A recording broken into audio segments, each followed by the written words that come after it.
Hello friends, कैसे हैं आप सब लोग। तो चलिए फ्रेंड, आज की क्लास को स्टार्ट करते हैं। आज हम बात करेंगे सीडीपी के बारे में। तो पहला प्रश्न है हमारा, प्रोढ़ न्यूनता सिद्धांत के प्रतिपादक कौन थे। तो ये थे हमारे ऑप्शन नंबर बी, यानी कि हल के द्वारा दिया गया था। अगला क्वेश्चन है, मूल प्रवर्तयात्मक सिद्धांत के प्रतिपादक का नाम है। तो ऑप्शन नंबर सी, यानी कि मैकडूगल हैं। अगला प्रश्न है, अधिगम में वृद्धि की जाती है। तो ऑप्शन नंबर ए, यानी कि प्रोत्साहन देकर। अगला प्रश्न है, अभिप्रेरणा के स्वयं यथार्थीकरण सिद्धांत के प्रतिपादक का क्या नाम है। तो ऑप्शन नंबर सी, यानी कि अब्राहम मैस्लो। प्रश्न नंबर 5, शिक्षक बालकों की पाठशाला में रुचि उत्पन्न कर सकते हैं। तो ऑप्शन नंबर सी, यानी संवेगों से। प्रश्न नंबर 6, निम्नलिखित में जन्मजात प्रेरक नहीं है। तो आदत जो है हमारा जन्मजात प्रेरक नहीं है। प्रश्न नंबर 7, बालक किसी कार्य को अपनी इच्छा से करता है। तो यह ऑप्शन नंबर सी, यानी कि संक्रात्मक प्रेरणा कहलाता है। प्रश्न नंबर 8, अभिप्रेरणा वे शारीरिक और मनोवैज्ञानिक दिशाएं जो किसी कार्य के लिए प्रेरित करती हैं। यह परिभाषा दी थी। तो ऑप्शन नंबर ए, यानी कि मैकडूगल ने दी थी। प्रश्न नंबर 9, निम्नलिखित में से अभिप्रेरणा का स्रोत कौन सा है। तो प्रेरक, चालक, उद्दीपन। ऑप्शन नंबर डी, उपयुक्त सभी हमारे अभिप्रेरणा के स्रोत हैं।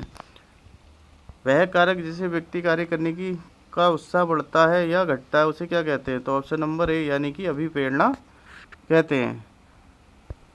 अगला प्रश्न नंबर 11, मोटिवेशन शब्द की उत्पत्ति लैटिन भाषा के किस धातु से हुई। तो ऑप्शन नंबर बी, मोटम धातु से हुई।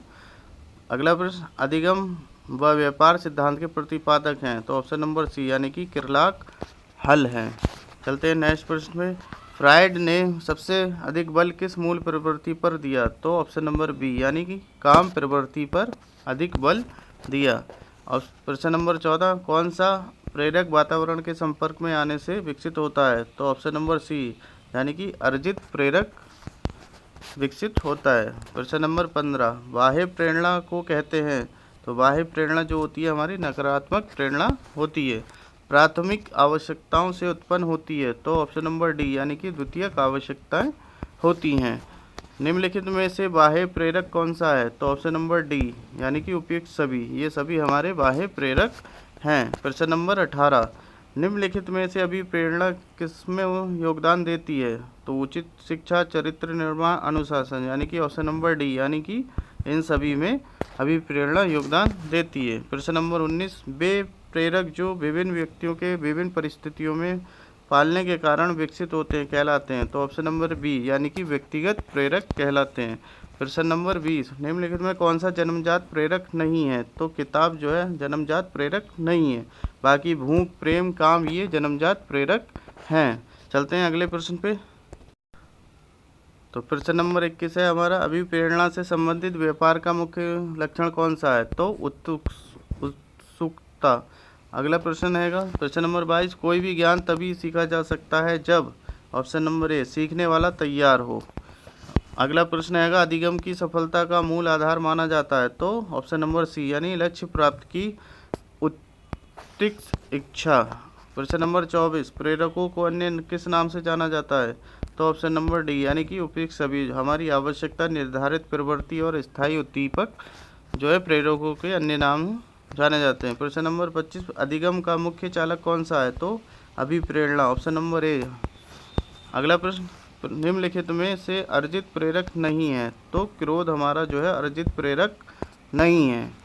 अगला प्रश्न नंबर 27, वह कारक जो व्यक्तियों को कार्य करने के लिए उत्साह कम ज़्यादा करता है। तो अभिप्रेरक हमारा राइट आंसर हो जाएगा। अब चलते हैं प्रश्न नंबर 28 की ओर। प्रश्न नंबर 28, अभिप्रेरणा को प्रभावित करने वाला कारक कौन सा है। तो आकांक्षा स्तर, आवश्यकताएं, संवेगात्मक स्थिति। यानी कि ऑप्शन नंबर डी, यानी कि उपयुक्त सभी। प्रश्न नंबर 29, किसी निश्चित उद्देश्य की पूर्ति के लिए निश्चित व्यापार स्पष्ट करने वाली व्यक्ति की दशा कहलाती है। तो अभिप्रेरक कहलाती है। निम्नलिखित में से प्रेरक का प्रकार नहीं है। तो विद्यालय प्रेरक का प्रकार नहीं है, बाकी प्रेरक के प्रकार हैं। अगला प्रश्न, अधिक्रमिक अभिप्रेरणा का सिद्धांत किसने दिया। तो ये ऑप्शन नंबर ए हमारा मैस्लो ने दिया था। अब चलते हैं नेक्स्ट प्रश्न की ओर। प्रश्न नंबर 32, तो प्रश्न नंबर 32 है हमारा, प्रशंसा किस प्रकार का उत्प्रेरक है? तो प्रशंसा एक सामाजिक उत्प्रेरक का कार्य करता है। अगला प्रश्न, शिक्षण कार्य के लिए छात्रों को प्रेरित करने का क्या करना चाहिए? तो ऑप्शन नंबर ए, बालकों में आत्मविश्वास की भावना विकसित करनी चाहिए। प्रश्न नंबर 34, उपलब्धि अभिप्रेरणा सिद्धांत का प्रतिपादक किया? तो ऑप्शन नंबर बी यानी कि मैकलीलैंड ने किया था। प्रश्न नंबर 35, व्यक्ति जन्म में के समय किस प्रकार की प्रेरणा होती है? तो ये शारीरिक प्रेरणा होती है। व्यक्ति में जन्म के समय शारीरिक प्रेरणा होती है। अगला प्रश्न, जन्मजात प्रेरक को अन्य नाम से जाना जाता है? तो इसे उपयुक्त सभी के नाम से जाना जाता है। जैविकीय प्रेरक, प्राथमिक और शारीरिक, तीनों ही प्रकार से जाना जाता है। निम्नलिखित में से जैविक प्रेरक कौन सा है? तो ऑप्शन नंबर बी यानी कि नींद हमारा जैविक प्रेरक है। चलते हैं नेक्स्ट प्रश्न में, निम्नलिखित में से संकल्प शक्ति पर बल देने वाला अभिप्रेरणा का सिद्धांत है? तो ये ऐच्छिक सिद्धांत कहलाता है। प्रश्न नंबर 39, निम्नलिखित में कौन सा प्रेरक सामाजिक प्रेरणा की श्रेणी में आता है? तो ऑप्शन नंबर बी यानी कि आत्म गौरव जो है हमारा सामाजिक प्रेरणा की श्रेणी में आता है। प्रश्न नंबर 40, प्रेरणा की प्रक्रिया किसके अभाव के प्रारंभ नहीं कर सकती? तो ऑप्शन नंबर डी यानी कि आवश्यकता का प्रारंभ नहीं कर सकती। प्रश्न नंबर 41, निम्नलिखित में से अभिप्रेरक व्यापार की व्यवस्था कौन सी है? तो ऑप्शन नंबर ए यानी कि आवश्यकता की पूर्ति जो है हमारी व्यापार की विशेषता है। अब चलते हैं नेक्स्ट प्रश्न पे, प्रश्न नंबर 42 पे। प्रश्न नंबर 42 है हमारा,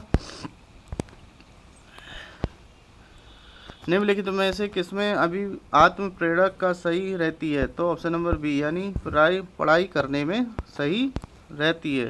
प्रश्न नंबर 43, स्वयं धारणा किस प्रकार का अभिप्रेरक है? तो ऑप्शन नंबर सी यानी कि चिंतानीपूर्ण आंतरिक धारणा का प्रकार है। चलते हैं नेक्स्ट प्रश्न की ओर चलते हैं। प्रश्न नंबर 44, अभिप्रेरणा के क्षेत्रीय सिद्धांत के प्रतिपादक थे? तो ऑप्शन नंबर बी यानी कि लेविन थे। तो फ्रेंड, ये थे हमारे 44 प्रश्न जो कि आई होप आपको पसंद आए होंगे। अगर पसंद आए तो वीडियो को लाइक कीजिए, शेयर कीजिए, चैनल को सब्सक्राइब कीजिए। मिलते हैं नेक्स्ट वीडियो में, तब तक के लिए धन्यवाद।